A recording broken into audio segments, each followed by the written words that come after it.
আসসালামু আলাইকুম ভিউয়ার্স, আফএম কিচেনে আপনাদের স্বাগতম। আমি মেঘলা হাসান আজকে নিয়ে এসেছি নিউ একটি রেসিপি।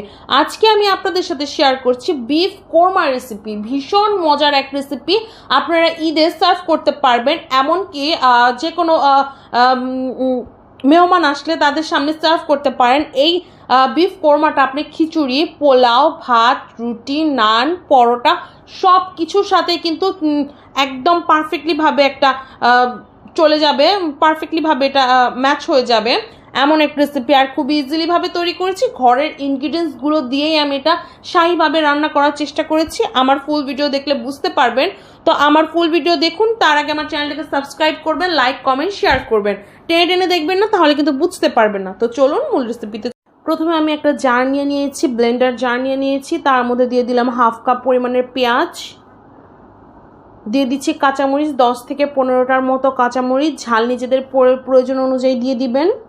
দিয়ে দিলাম টক দই হাফ কাপ পরিমাণের, কালো গোলমরিচ হাফ চা চামচ পরিমাণে, সাদা গোলমরিচও ইউজ করতে পারেন। এখন ব্লেন্ড করে নিতে হবে, একটা ফাইন একটা পেস্ট করে নিতে হবে। আমি এখানে প্যানে দিয়ে দিলাম 1/4 কাপ পরিমাণের তেল, দিয়ে দিচ্ছি দারচিনি, লবঙ্গ, জায়ফল, জয়ত্রী আর এলাচি, তেজপাতা দিয়ে দিলাম 3টা। এখন সবগুলোকে একটু ফোড়ন দিয়ে নিতে হবে, হালকা একটু ভেজে নিতে হবে। তারপর যে আমি পেঁয়াজ আর কাঁচামরিচের পেস্ট তৈরি করেছিলাম সেটা দিয়ে দিতে হবে, ভালোভাবে এটাকে কষাতে হবে। এর মধ্যে দিয়ে দিচ্ছি আমি 2 চা চামচ পরিমাণের আদা এবং রসুন বাটা,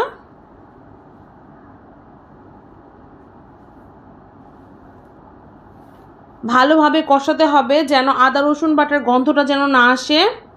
এর মধ্যে দিয়ে দিতে হবে 1 চামচ পরিমাণ করে ধনিয়ার গুঁড়া আর জিরার গুঁড়া, আর 1 চামচ পরিমাণের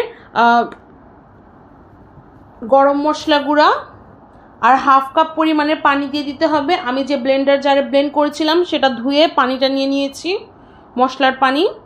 এখন একত্রে কষাতে হবে। তেল চিটচিটে যখন উপরে ভেসে উঠবে তখন বুঝে নিতে হবে কষানো হয়ে গিয়েছে। এখন আমি মাংস দিয়ে দিচ্ছি। আমি এখানে 1.5 কেজি পরিমাণের গরুর মাংস নিয়েছি, হাড় সহ মাংস নিয়েছি। আপনারা শুধু মাংস নিতে পারেন, আমার এখানে হাড় সহ মাংসটা, কোরমার মাংসটা খেতে ভালো লাগে। তো এখন এটাকে মিক্স করে নিতে হবে। ঢাকনা দিয়ে ঢেকে কিছুক্ষণ কষিয়ে নেব।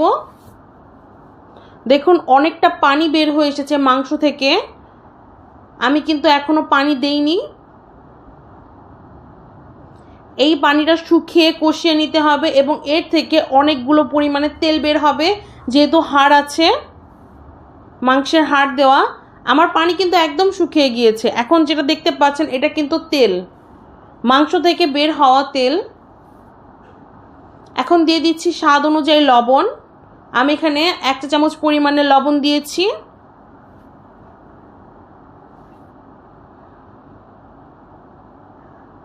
ভালো করে মিক্স করে নিতে হবে।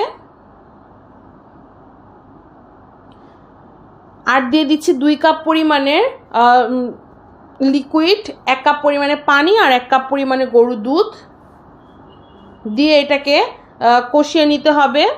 প্রথমে আমি 5 মিনিট বলক দিয়ে নিয়েছি, আর দিয়ে দিচ্ছি এখন আলু। 5 মিনিট পর ফিরে আমি এটাকে আলু দিয়ে দিচ্ছি, কাঁচামরিচ দিয়ে দিচ্ছি, কাঁচামরিচটা জাস্ট ফ্লেভারের জন্য। এখন দিয়ে 30 মিনিট পর ফিরে আসব।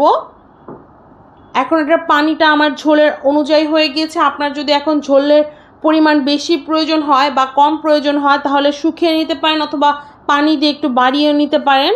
আমার এখানে মাংসটা রান্না করা হয়ে গিয়েছে, পারফেক্টলিভাবে সেদ্ধ করা হয়ে গিয়েছে। 30 মিনিটে মাংসটা সেদ্ধ হয়ে গিয়েছে আমার একদম পুরোপুরি।